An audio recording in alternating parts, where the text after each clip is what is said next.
달라서 친해지기 어려웠는데 지금은 축구도 잘하고 농구도 잘하고 친해요. 좀 어려움없이 잘 정착하고 있는 것 같습니다. 아프가니스탄 살 적보다는 한국이 훨씬 좋다고 얘기를 하더라고요. 한국말도 좀 배우는 것 같고 그 수업에 좀 적응하는 것 같았어요. 아프간 친구들아, 나중에 돌아갈 시간이 되면 꼭 건강해서 돌아가. 안녕하십니까. 시사투데이 울산 이지향입니다. 길다면 길고 짧다면 짧았던 추석 연휴 마지막 날이 어느덧 찾아왔습니다.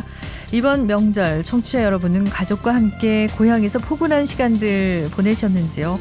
이런 날일수록 멀리 두고 온 고향과 가족이 더 그리운 이들을 되뇌어 보기 마련인데요. 탈레반 침공으로 낯선 우리 땅에 정착한 아프간 특별 기여자들이 우리 울산의 이웃이 된 지 벌써 3년째 접어들었습니다. 그 사이에 새 생명이 태어나고 아이들은 부쩍 능숙해진 한국말로 친구들과 소통을 하고 있는 등 일상의 변화도 적지 않은데요. 잠시 후 집중 인터뷰 시간에는 아프간 특별 기여자들의 울산 정착기를 다룬 책이죠. 미래를 먼저 경험했습니다를 쓴 김영하 작가 전화 연결해서 다양한 이야기 나눠보겠습니다. 이어서 울산의 산업 경제의 동향과 이슈를 살펴보는 산업 포커스 시간도 마련되어 있습니다. 잠시 후에 함께해 주십시오. 매일 울산 지역의 주요 이슈와 생생한 소식 전해드리고 있습니다. 첫 코너 아침 헤드라인인데요. 울산매일신문 김진영 편집국장 전화 연결됐습니다. 국장님 안녕하십니까? 네, 좋은 아침입니다. 네, 반갑습니다. 오늘의 헤드라인 뉴스는 어떤 소식이 있습니까? 먼저 간추려 주시죠. 네, 오늘은 추석 명절 연휴를 맞이해서 올 연말부터 향후 5, 6년간 완전히 달라지는 울산의 철도 그리고 도로망 이 부분에 대해서 청사진을 살펴보는 시간을 갖도록 하겠습니다. 네, 좋습니다. 오늘이 명절 연휴 마지막 날인데요. 벌써 고향에 다녀오신 분들도 계실 테고 또 울산으로 돌아오는 분도 많으실 것 같습니다. 울산과 연결된 교통망에 대한 정보 아주 중요할 것 같습니다. 네, 그렇습니다. 우선 대략적인 그림을 그려보면요. 일단 울산에서 수도권으로 가는 철도망이 올 연말이면 하나 더 늘어납니다. 네. 고속철도인데요. 그리고 강원도 쪽의 철도망도 새롭게 열리게 되고요. 이른바 부울경 1시간대 광역철도망 시대도 곧 다가옵니다. 특히 북울산역까지 통해선 광역전철이 내년에 연장 운행이 실현돼서 북울산역이 광역전철의 종점이자 출발역으로 바뀌게 됩니다. 네, 듣기만 해도 벌써부터 기분이 좋아지는 소식인데 북울산역 전철 연장은 이미 확정이 된 거죠? 그렇습니다.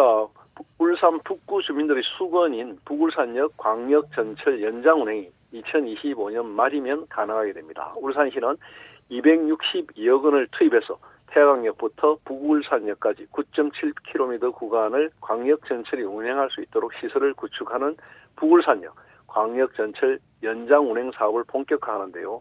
선로는 기존 동해남부선 구간을 그대로 활용하고 북울산역에는 전동차 운행과 정차에 필요한 고상홈 승강장을 신설하고 스크린도어, 전동차 전용선 등을 설치합니다. 이와 함께 북울산역 환승체계 개선 사업도 내년 3월쯤 첫 삽을 떠는데요. 환승체계 개선 사업에는 버스 등 정차시설, 그리고 보행 입체시설, 환승시설 설치, 역사 진출입로 등 여러 가지 시설들을 포함하고 있습니다. 네. 연장 운행이 실현되면 광역전철이 하루에 44회, 왕복 88회 추가 운행되고요. 배차 간격은 출퇴근 시간대 15분, 평시에 25분에서 30분 간격입니다. 네, 이 사업만 하더라도 울산의 교통 인프라가 크게 개선될 거라는 희망이 샘솟는데 앞으로 달라지는 철도망에 관한 이야기도 좀 듣고 싶습니다. 네, 동남권 순환강력철도가 열리게 되는 게 핵심입니다. 울산을 중심으로 부산, 창원, 마산을 잇고 대구로 연결되는 철도가 순환형으로 구축되는데요. 네. 여기에 부산 노포에서 월평, 양산, 웅상, 그리고 울산 신복에서 울산 KTX역을 연결하는 울산, 양산, 부산 광역철도가 구축될 경우에 진정한 PK 지역의 광역교통망이 만들어지게 됩니다. 네.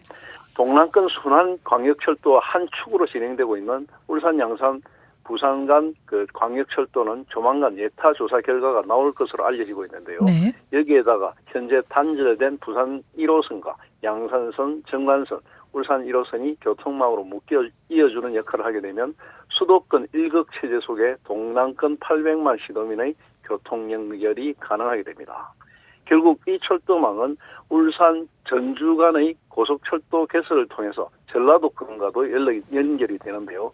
울산 도시철도 1호선이 개통되면 트램을 통한 도심 내 이동은 물론 울산, 양산, 부산 광역철도로 가득 신공항으로도 이어지게 됩니다. 네, 수도권에 맞먹는 이 동남권 순환 광역철도 기대가 되는데 앞으로 고속도로 사정도 개선이 되는 거죠?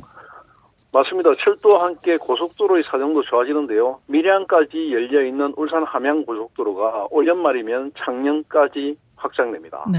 서부 경남에 친인척을 둔 울산 시민들은 그동안 고향 다녀오기가 힘들었는데요. 이제는 진주까지 고속열차를 타고 함양은 고속도로로 갑니다.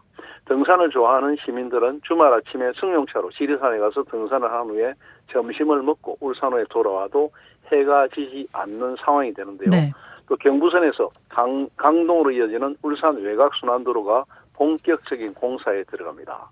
여기에 지금 포항까지 연결되어 있는 고속도로가 포항 영덕 구간이 올 연말 완공되면 울산 영덕 구간이 직선으로 뚫리게 되고요. 강원도 쪽으로는 철도도 머지않아 연결되게 됩니다. 네, 강원도로 연결되는 철도망은 지금 사업이 어떻게 진행되고 있나요?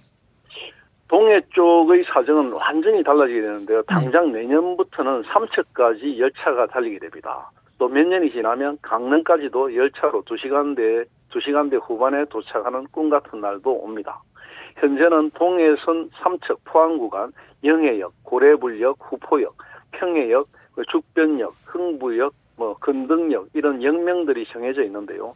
경북 포항 지곡동에서 강원 삼척 사직동까지 166km를 잇는 철도가 올 연말 개통합니다. 여기에 삼척에서 강릉으로 이어지는 동해선 완성까지는 불과 2년 정도면 가능한 것으로 보이고 있습니다. 네, 강원도까지 기차 여행을 떠날 수 있다고 하니까 정말 꿈만 같은데 쭉 말씀 들어보니까 울산을 중심으로 주변의 철도와 또 고속도로 사업이 정말 다양하게 벌어지고 있네요. 그렇습니다. 철도와 고속도로 건설 사업이 본 궤도에 오르게 되고 여기에 울산 신복에서 태양역을 잇는 트램 1호선이 운영되면 대순환 철도 교통 시대가 열리게 되는데요. 기존의 울산 태화강에서 부산 부전역을 잇는 동해남부선과 부전역에서 장류를 잇는 부전 마산선과 함께 동남권이 하나의 교통망으로 이어지게 됩니다. 부울경 3개 시도는 지난해 말 기준으로 인구가 765만 명으로 수도권 다음으로 인구와 경제 규모를 갖추고 있는데요. 하지만 최근 10년간 40만 명 정도의 인구가 감소하는 등 지역 균형 발전에 역행하고 있는 상황입니다.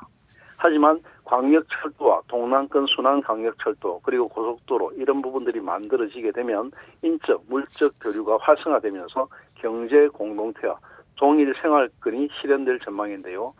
시도민들의 교통 불편도 크게 해소될 것으로 보입니다. 네, 달라지는 교통망이 가져올 새 시대 기대가 됩니다. 이런 변화가 궁극적으로 울산의 도시 경쟁력을 키우는 데도 큰 도움이 되겠죠. 오늘 소식 여기까지 듣겠습니다. 아침 헤드라인, 지금까지 울산매일신문 김진영 편집국장이었습니다. 고맙습니다. 감사합니다.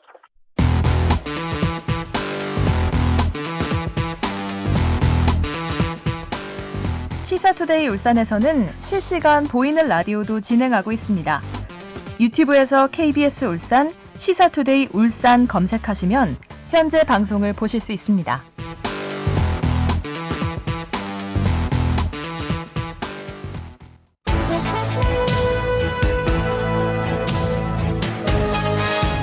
울산의 이슈와 인물에 한 걸음 더 깊게 다가서는 시간입니다. 집중 인터뷰.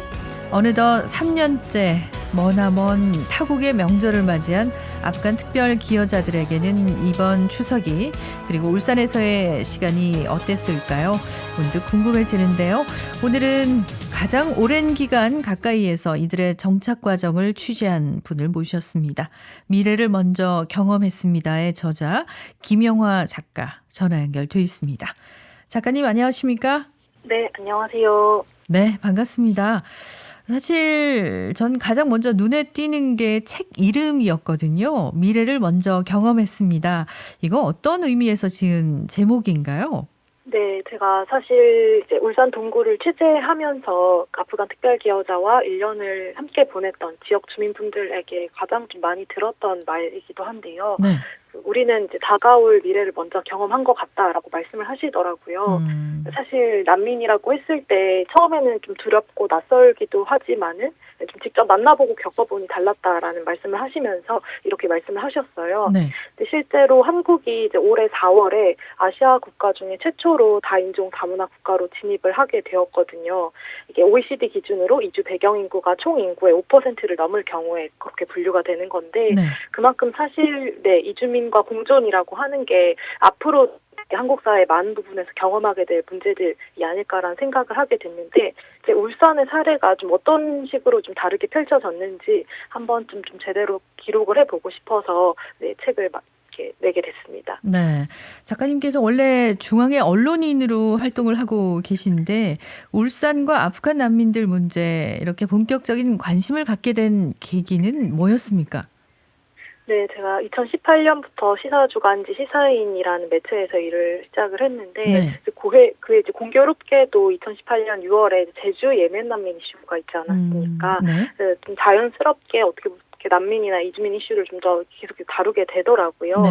근데 사실 뭐 기사 자체보다도 기사 이후에 그런 반응들 때문에 조금 더 관심을 가지게 됐는데 굉장히 댓글 중에서도 좀 악성 댓글 같은 것들이 많이 달리더라고요. 네. 그래서 가짜 난민이다라든지 또 기본적으로 이제 국민이 먼저다, 또 감성팔이하지 말라 이런 식의 어떤 댓글들을 좀 많이 받으면서 분명히 제가 느끼기에는 한국에서 겪는 어떤 이들의 불안과 위기에 대해 썼다고 생각을 했는데 뭔가 이주라는 문제가 한국 사회에 뭔가를 좀 건드리는 이슈가 아닌가라는 생각을 하게 됐고 또 기사를 쓰면서 이제 좀 이런 반대 목소리들을 좀 어떻게 설득할 수 있을까 이런 고민들을 많이 하게 됐던 것 같습니다. 네, 우리 사회도 처음 겪게 되는 일이 아니었을까 싶기도 한데요. 네.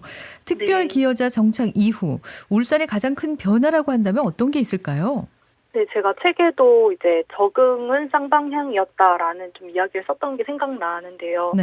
사실 아프간인들이 한국 사회에 또 적응을 하는 만큼 울산 동구 주민들도 이 아프간이라는 이제 문화를 배우고 알아가고 그런 과정에서 실은 이제 이주민과 공존한다는 게 사실은 그렇게 아름다운 동화만이 아니라 되게 고단하고 불편한 과정일 수도 있다라는 것을 좀 알게 됐던 시간인 것 같아요. 네. 사실 식성과 종교, 피부색 이런 게 모든 것이 다르다 보니까 그렇게 된 건데 관련해서는 사실 이제 울산 현대중공업 직원분들의 이야기가 굉장히 인상적이었어요. 네. 그러니까 과거에는 사실 외국인이 내국인 일자리를 빼앗아 간다 이런 이야기를 되게 많이 했는데 사실 지금은 그렇지 않다라고 얘기를 하시면서 그러니까 외국인 10명이 들어오면 90명의 내국인 일자리가 지켜지는 거다.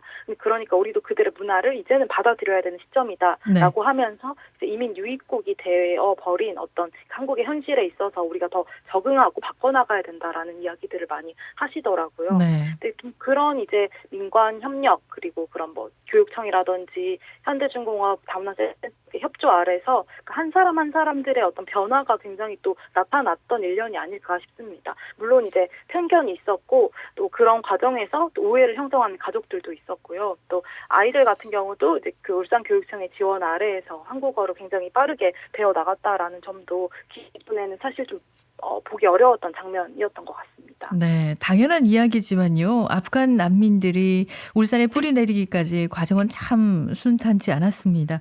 이 책은 특히 울산의 갈등 해결 능력 또 포용력에 주목을 했더라고요.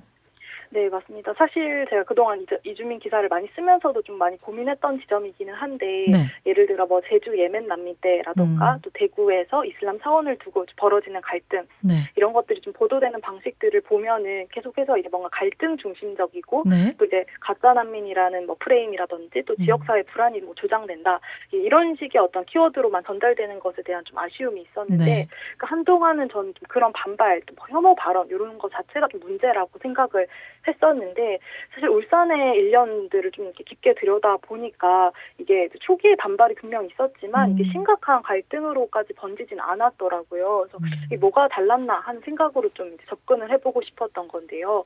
이제 고 노우키 교육감님의 어떤 포용적인 리더십을 되게 크게 얘기하시는 분들도 계셨고 또 울산 교육청의 노력이라든지 또 현대중공업과 다문화센터들 여러 이제 지역 기관들이 이 아프간 특별기여자분들의 정착을 돕기 위해서 협업하고 공조했다라는 것도 굉장히 사실 인상적인 대목이었습니다. 그러니까 사실 갈등 자체는 그러니까 꼭 뭐 다문화뿐만이 아니라 모든 이제 현대 사회에서 어떻게 보면 당연한 어떤 수순인 건데 그 과정에서 불안을 누그러뜨리려는 어떤 포용의 메시지라던가 또 뭐 정치의 역할 이런 것들이 있는가가 훨씬 더 이 지역 사회에 중요하구나라는 것을 사실 저 역시도 울산의 1년을 통해서 좀 배우게 된 것 같습니다. 네. 책에서는 정착 초반 1년 동안의 이야기를 집중적으로 다루고 있잖아요.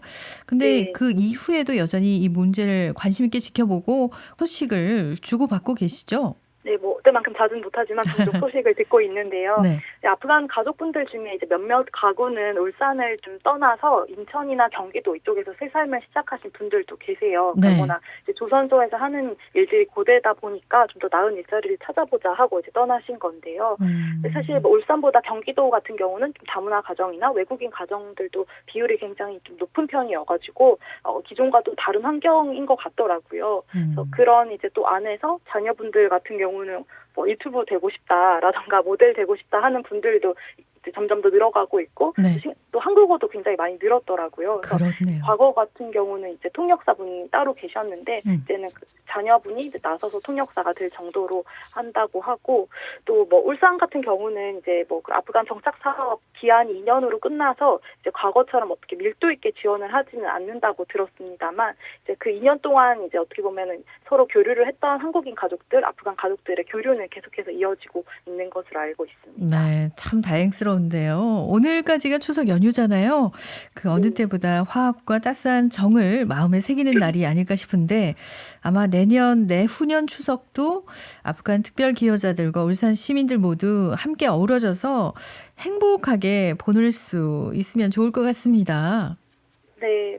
제가 또 생각을 해보니까 딱 1년 전에 이 책을 쓰면서 추석 때 울산을 갔었습니다. 그때 네. 이제 추석을 맞이해가지고 울산 동구 다문화센터에서 아프간 아이들과 같이 송편 만들기 하는 행사가 있어서 갔었는데 아프간 전통 음식인 볼라니라고 해서 볼라니? 이렇게 감자전 같은 이렇게 파전 같은 맛이 나는 그런 전 형태의 음식이었는데 그걸 함께 만들어 먹었어요. 되게 맛있었는데 사실 그렇게 서로의 음식을 나눠 먹으면서 가까워진 1년이 아니었을까 하는 생각이 드는 장면이기도 했습니다. 그러니까 사실 다문화 이런 이야기들이 좀 멀게만 느껴지지 않는 분들도 계실 텐데 사실 한국 사회도 울산이라는 사례를 통해서 그 함께 먹는다, 함께의 범주가 더 넓어지는 추석이 되었으면 좋겠습니다. 네, 올해도 외국인들을 위한 잔치가 열리는 그런 행사가 있었는데 그 자리에도 음식이 나오더라고요. 함께 먹는 게 참 네. 교감하고 서로 소통하는 데 중요한 역할을 하는군요. 네. 예, 집중 인터뷰 오늘은 추석을 맞이해서 울산에 정착한 아프간 특별 기여자들의 지난 정착기를 되짚어 봤습니다. 오랜 시간 이들의 이야기를 취재한 미래를 먼저 경험했습니다. 이 저자 김용하 작가와 함께했습니다. 좋은 말씀 감사합니다. 네, 감사합니다.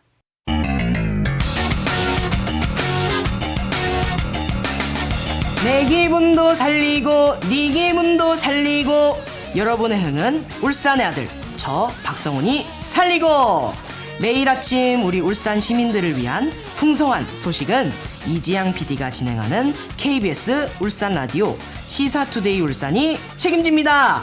매일 함께 해주세요. 네, FM 90.7MHz, AM 1449kHz 시사투데이 울산 함께하고 계십니다. 울산의 산업경제 동향과 이슈에 관해서 알아보는 시간인데요.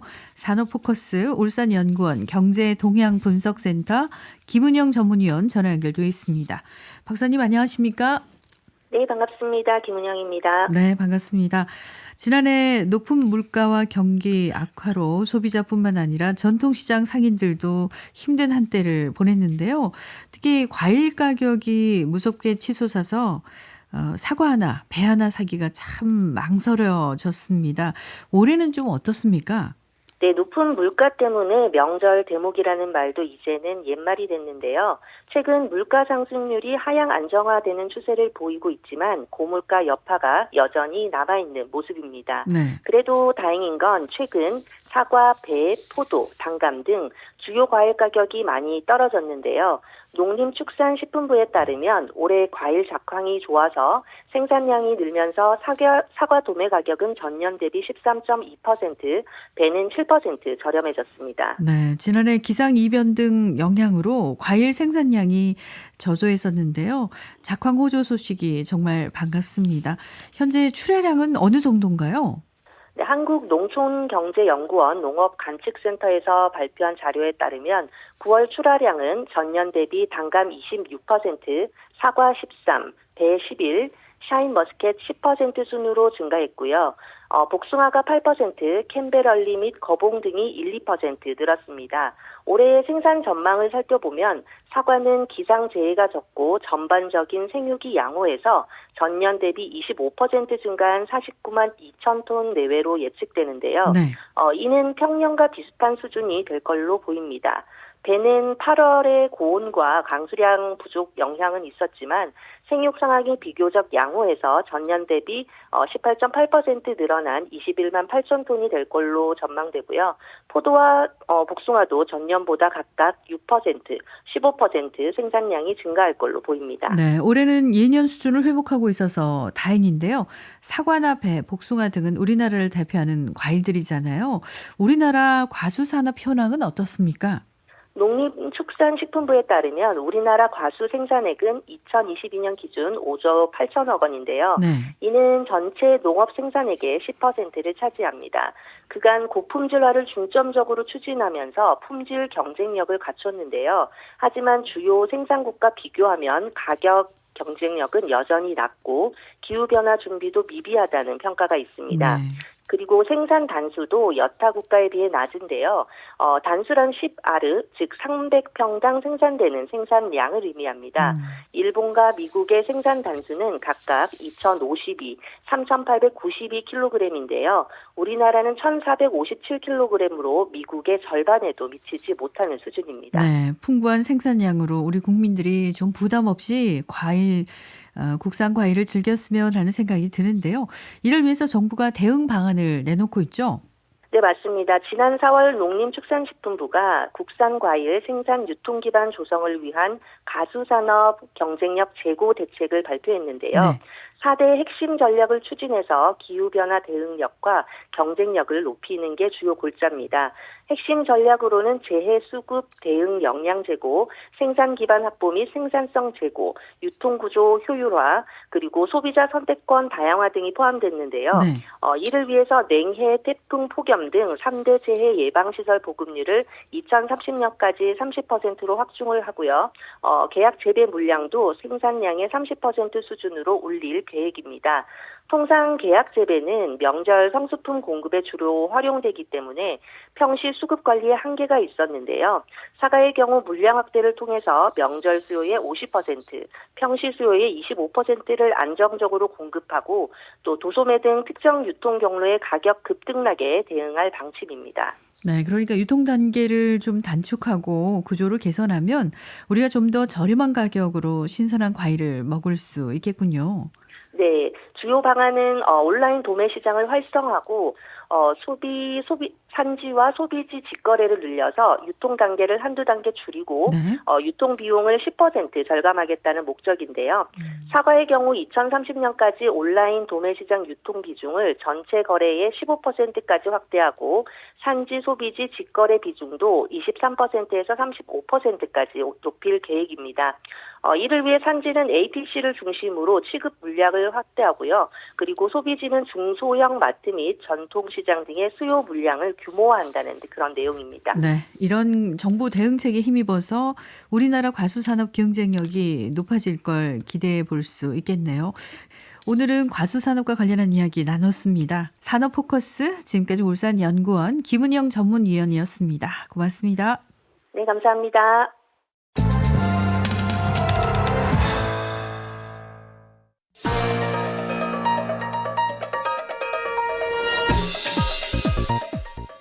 오늘의 브리핑입니다. 길을 걷다 보면 한 번씩 횡단보도 보행자 신호가 너무 짧다는 생각이 들 때가 적지 않죠. 건장한 젊은 사람들이 빠른 걸음으로 걸어도 빠듯한데요. 잠시 한눈이라도 팔았다 하면 이미 신호등은 빨간불로 바뀌고 맙니다. 이렇듯 성인도 버거운 횡단보도 주기가 교통약자에게는 얼마나 힘들까요? 울산경찰청에 따르면 신호등 초록불 유지 시간은 성인 기준 초당 1m의 보행속도로 계산해서 정한다고 합니다. 다만 진입시간을 감안해서 모든 신호등에 4초를 더하는데요. 40m 길이의 횡단보도는 최대 44초 안에 건너야 한다는 계산이 나옵니다. 그런데 연구 결과에 따르면 노인의 평균 보행 속도는 1초에 약 0.7m라고 합니다. 여기에 지팡이나 휠체어를 이용할 경우 속도는 30% 정도가 더 줄어듭니다.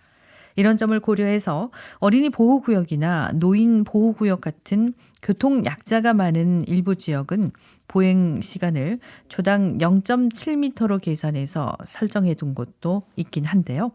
하지만 대부분 초당 1m의 보행 속도를 유지하면서 교통약자에게 어려움을 줍니다. 한국도로교통공단의 교통사고 분석 시스템에 따르면 우리나라 고령 인구 10만 명당 보행 사망자 수는 7.7명입니다. OECD 회원국 중 가장 많습니다. 지난해 울산 교통사고 가운데 차대 사람 사고의 경우 횡단 도중에 일어난 사고와 부상이 각각 361건, 366건으로 가장 많았습니다. 길을 건너다가 사망한 보행자 수도 13명이나 됩니다. 우리 일상만큼이나 쉴 틈 없이 바쁘게 돌아가는 횡단보도 신호등 주기. 조금 더 여유를 갖고 교통약자에게 초점을 맞추기는 진정 어려운 걸까요? 이상 오늘의 브리핑이었습니다.